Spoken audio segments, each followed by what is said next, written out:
The hatch game is now sitting just about at 250,000 dislikes. Yes, 250,000 dislikes. I truly wish we could see it reach 1 million someday, but with only a few days left of the event, I don't think that's going to happen, unfortunately. So I guess we will have to take 250,000 dislikes as our solid achievement this time around. What's wild is that the controversy surrounding the hatch didn't even begin when the event launched. The Roblox community had already started boycotting the event before it even went live. After we found out that the infamous condo game creator TheOfficialTeddy had been invited to participate, that alone was enough to spark outrage, and honestly, it's what led to the complete downfall and failure of this event. Since then, it's only gotten worse. Somehow, I genuinely have no idea, but it keeps getting worse. Every day we find another reason for this event to be labelled not just disappointing, but in some cases straight up dangerous. Just yesterday we talked about another condo game actively participating in the event, with the official event hub teleporting young players directly into that game. That's not just speculation, that is truly happening. On that video I got a few comments telling me about more stuff people have found hidden in plain sight within the hatch. Things that should not be on Roblox at all, let alone promoted inside an official event that teleports players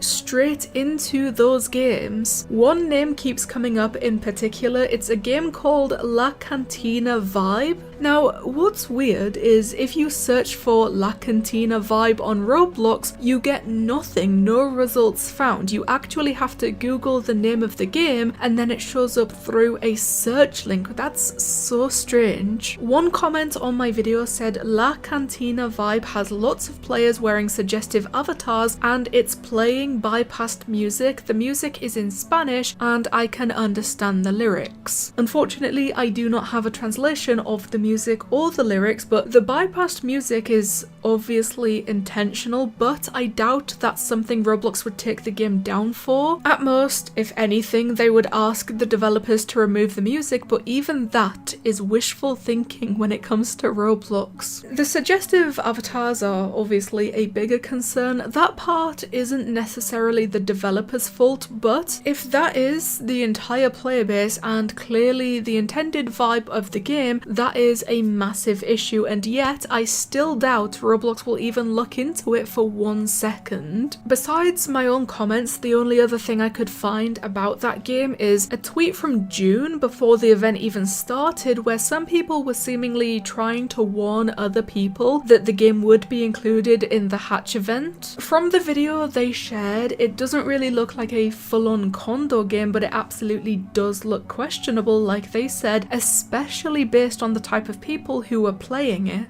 But I still doubt anything will happen to this game, because yesterday we talked about the game with the hidden beds and now millions of people have seen that situation. There is no way that Roblox hasn't also seen it, but the game is still in the event.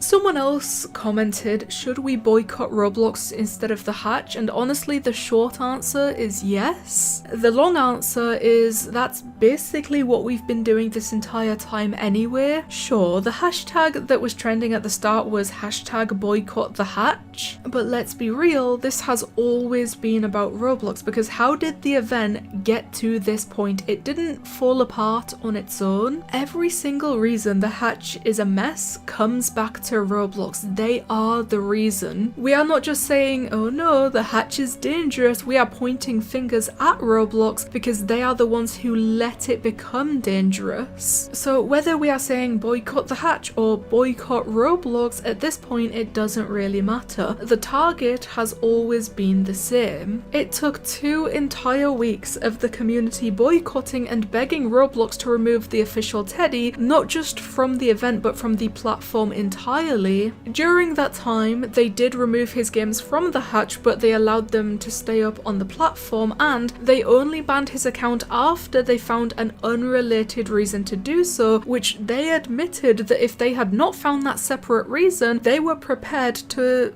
let him stay unbanned on Roblox. And even now, they still haven't fully removed his condo games. They've just made them unplayable until they can find a new owner for them. That is such a bizarre and dangerous way to handle this. I cannot for the life of me figure out why they'd even want to do that. So yes, after everything we have already uncovered and everything we are still finding day after day, it really makes me wonder, and you guys can tell me this in the comments if you have literally anything, what else is Roblox hiding in the hatch event? So please, the comments is the place to go. Tell me what you guys think about Roblox continuing to ruin the hatch event and how it's become potentially dangerous. Thank you guys so much for watching, and I'll see you in the next one.